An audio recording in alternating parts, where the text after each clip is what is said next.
Welcome to Echelon Orchid. I'm your host, Dr. Dan Ford. My guests and I, we talk about leadership and ways to improve ourselves and those that are around us. If you happen to like the show, go ahead and leave a comment. If you don't like the show, that's fine. But leave a comment and be specific with your feedback because, again, we can't improve if we don't know what we should improve on. Now, on to the show. Hey, everybody. Thanks for tuning in. Today's topic is a little bit sensitive, very personal, and it's about bullying.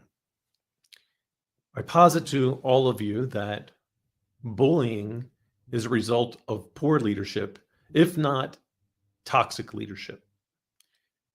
We can see bullying pretty much anywhere. It can happen in the workplace. It can happen at a club. It happens in school. It happens social media. It's everywhere. The topic itself being quite personal to me, which is somewhat timely and maybe relevant with the things that have happened with Will Smith slapping Chris Rock. But even a little bit before that, we lost a young lady in the community due to bullying. And this part that gets a little bit personal, which will tell you the story a little bit more about me. And I've talked a little bit about it on some of the other shows. But I, too, was bullied growing up. I had a severe overbite and was called everything from Bucky Beaver, Bucktooth Beaver, Bucky, you name it, was picked on by quite a few. And I guess, and I was lucky in that I had some outlets through sports mainly. But it doesn't mean that the pain itself was any less. It took a good number on me. And I think maybe in some ways, this is exactly why I believe I suffer from imposter syndrome, that I'm not quite good enough. And maybe that was a result of the bullying, or maybe I'm just happen to be taking a positive spin on these horrible things that happened to me growing up. Regardless, I would say that the school system still then, knowing these things occurred, failed in leadership. Parents can also fail in leadership, which can contribute to bullying. If you know your child is doing this, you've become aware that your child is doing this, you have to lead them in a positive direction. And I know that can be challenging. No one wants to be told how to parent their child, but the result can be absolutely devastating. The more personal that this got is I wound up with also suffering from alopecia. And I haven't really told very many people this part. Some know that I've had alopecia. But it comes on with me due to stress. And I don't know if it's a good thing that the stress is in my head and all of a sudden the the hair would just fall out in chunks. I can tell you it took also a significant toll on me personally as well, because there was always going to be the people that kind of make fun of you for, having spots in your hair. I mean, it also comes up in my beard quite a bit. I used to enjoy wearing a goatee, but I couldn't because then I would have those spots there. I can't grow a full beard all the time. Like I can, but then all of a sudden too much stress and then there'll just be spots. Thankfully, that's why I get to play with the nice silly mustache on occasion. Got to have a little bit of character. COVID happens, and the missus went to cut my hair, and I had been growing my hair in a certain way because the alopecia, I kind of knew the spots it was going to hit. It was mainly in the back of the head, sometimes on the side a little bit. So she cut it. She didn't know, and I kind of blamed the fact that I decided to shave my head because I had a bad haircut. No, what really happened is I knew we were going to be going through stressful times due to COVID. And I just didn't want to have to deal with that anymore. Now, again, I don't know if this is luck or due to different social pressures, but a man walking around with a bald head, no one seems to care. But I did this because, hey, it was easy. I also do enjoy like wearing hats and things like that. I don't have to worry about hat hair. I guess it's also a benefit, or maybe I'm just looking for that brighter side into the conversation.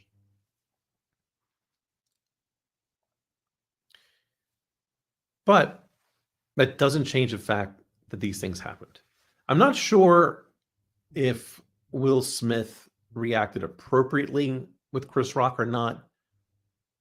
I'm not here to judge the guy. I think if it was me, I likely would have still walked up on stage. Maybe. I don't know. I mean, they are a bunch of millionaires and maybe even some billionaires at this point. Who knows? You kind of know when you go to one of these events that it's going to be a roast. So you should have some thick skin. I mean, I was listening to the Jocko podcast, and that was one of the things he mentioned, which I kind of agree with. Like, this is why I hate and despise bullying so much. It's because it's a stronger, bigger person that's picking on the weak. You're fighting down instead of fighting up. Like, if you want to pick a fight with someone, don't pick a fight with someone that's smaller than you. So in a way, I have a little bit of an issue with the way Will Smith handled things, but not necessarily entirely. What Jocko had said is like, hey, look, sometimes you have to check someone. And if they want to engage, then it's on. I definitely don't condone violence, but I absolutely condone not backing away from violence. Maybe that's why I've been training in martial arts for as long as I have. I mean, my uncle used to say that the main reason why you study martial arts is so that you'll never have to use the art. I didn't know what he meant until many years later, where situation just didn't feel right. And so I just left, and come to find out there was big, huge fights that broke out, and who knows what would have happened. Now I train in jiu-jitsu, and under Croyler Gracie, who is just an amazing individual. Everyone there I've met is absolutely amazing. So that's actually how this became more personal. Again, I happened to meet the grandparents of this young lady through jiu-jitsu. Her name is, and I hope the family, and I hope I'm saying the name correctly all the way, and if not, please forgive me. But her name is Rio Marie Allred. Now, her grandparents go to jiu-jitsu with us, and I've only met them on a handful of occasions. Like many of the other people that go to this school, the jiu-jitsu school, they're all great people. To see this light being kind of taken away from us at such a young age, 12 years old. The stories that I've read about her, in that she wore a wig, the kids would rip it off her head, they would throw it around, they made fun of her. In this day of TikTok and all the other aspects of cyberbullying, parents, hopefully you're checking your kids' social media if you allow them to have it, and you're making sure these things aren't going on. So those parents of the kids that were doing this to Rio, I hope you're really checking your children at this point, making sure they actually wind up living a better life because they cost someone else their life. The school administration, I understand from the parents were going there on a consistent basis, having complaints, and the school did nothing. So there's another failure of leadership. These people are charged with teaching our next generation and current generation of people. And leadership is not always something that you're just born with. You're learning from it. And as a teacher, as an educator, you should be leading these children into a better life than what their parents had, because hopefully we're standing on the shoulders of giants. This didn't happen. So all of you teachers that Sorry for the interruption, folks. We got to get ready to move everyone over to the YouTube platform. This is where the show will continue, and we will be starting back up in 30 seconds.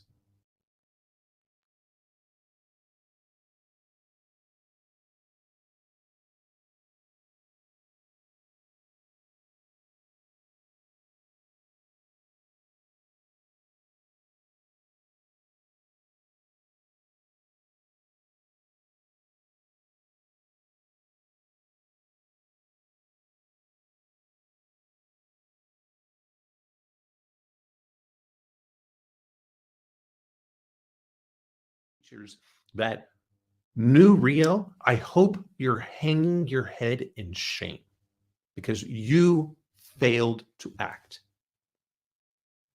You failed to act.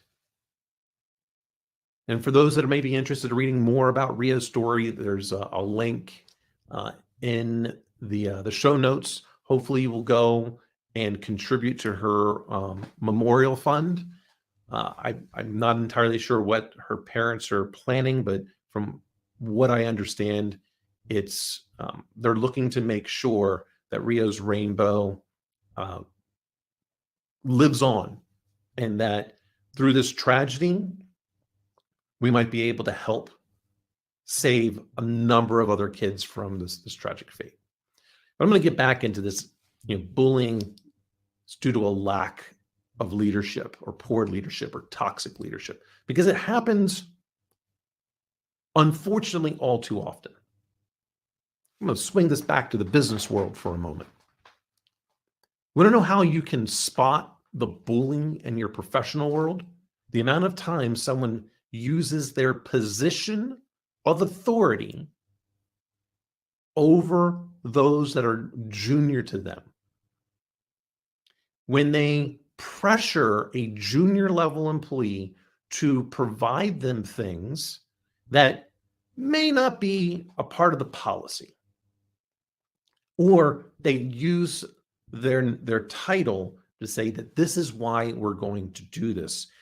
That is a form of it. You can see it in other things in terms of, especially in this world of DE&I and trying to be inclusive, those that are in essence drowning out the voices of those that might be at a lower level than them. And remember what Jocko said,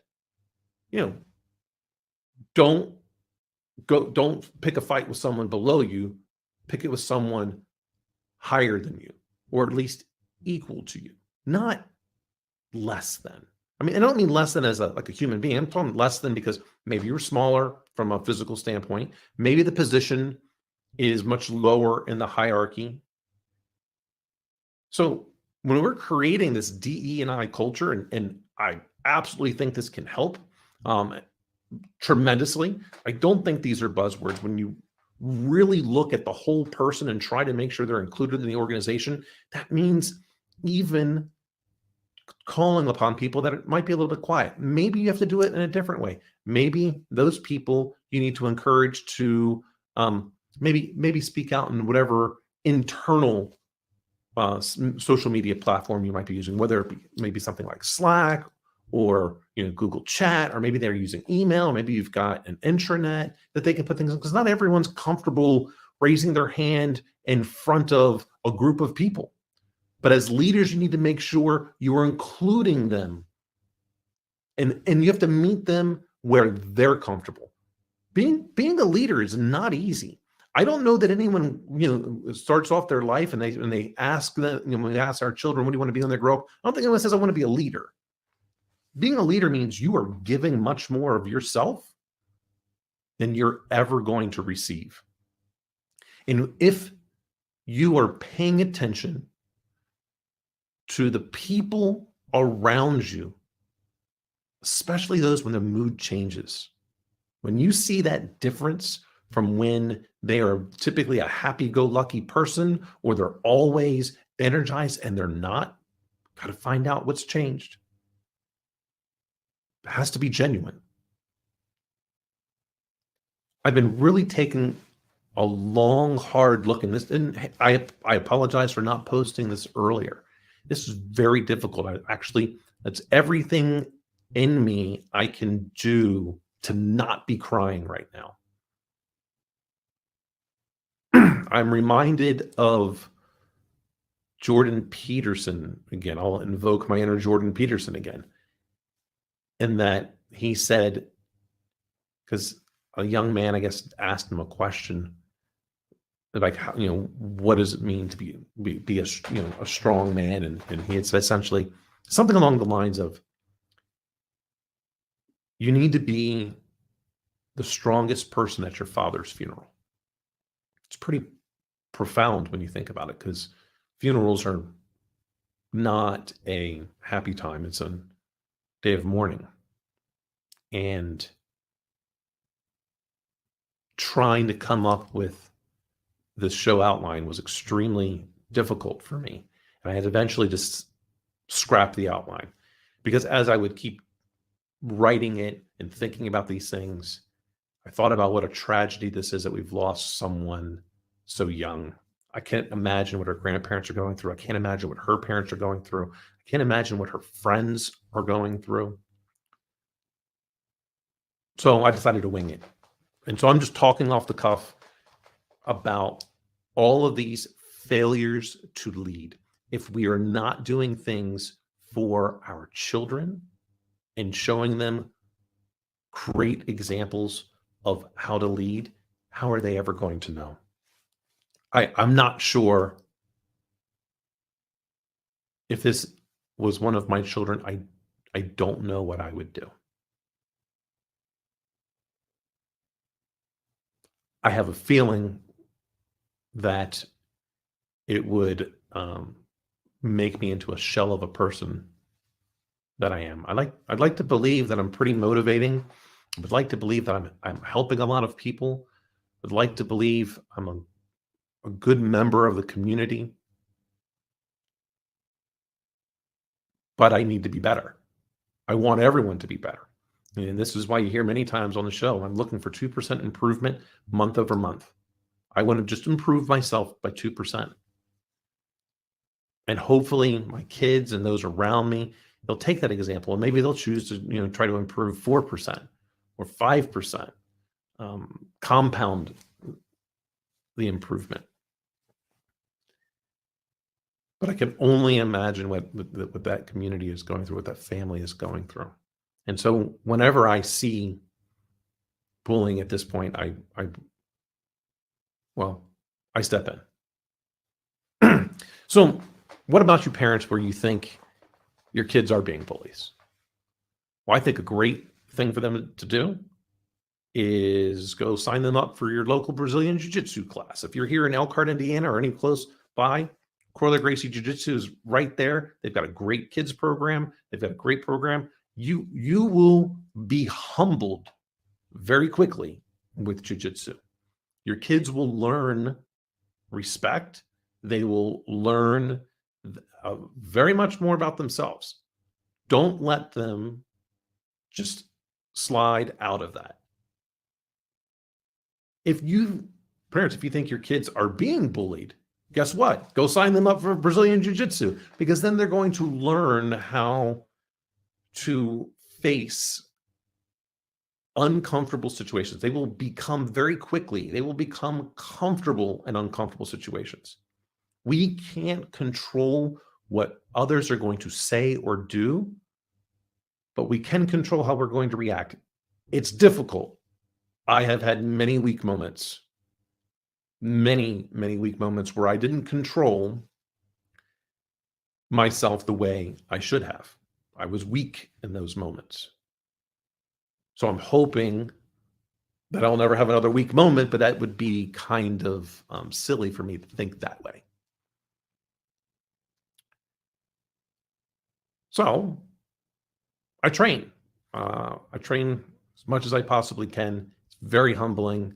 I hope it actually makes me into a better leader. I hope it makes me more compassionate. I hope it makes me more empathetic, or show empathy, empathetic, not pathetic. I think it can help your kids. I think it can help, on both sides, even if they're not being bullied, they're just in the middle. they would stand up for those when they see it. They'll have the courage to be able to do so. If you're an adult, this is a great time to live in. Jiu-jitsu is evolving ever so fast. It's everywhere right now. And it's one of the best workouts that I've ever had. And the people there are just amazing. I have yet to meet people in jiu-jitsu that aren't just some of the kindest people out there. So I'll go back to all of this. I'm sure I will have another episode along these lines at some point. I'm trying to get better at doing shows when it's just me. This one was a very difficult one. I hope this message gets out, and I hope you parents out there will talk to your kids about bullying. It's got to stop. Stopping now is too late. It needed to stop many, many years ago. For people like Rio, for people like me, but hey, I'm the lucky one. I made it through. Sometimes it's better to be lucky than good, I guess, because maybe I wouldn't have been. Anyway, I'm to Rio's family and friends. I hope this helps get her message out. I hope I did you all an honorable way of trying to pass along this message. Yeah. Anyway, so with all of that, thank you all for tuning in. Please help Rio's Rainbow, help that cause, help stop bullying, contribute where you can, talk to your children about this, talk to your coworkers about this. If you have a DE&I committee at your place of employment, go talk to them about bullying. I think it's extremely important. Thank you again. Take care. Hey, everyone. I hope you enjoyed the show.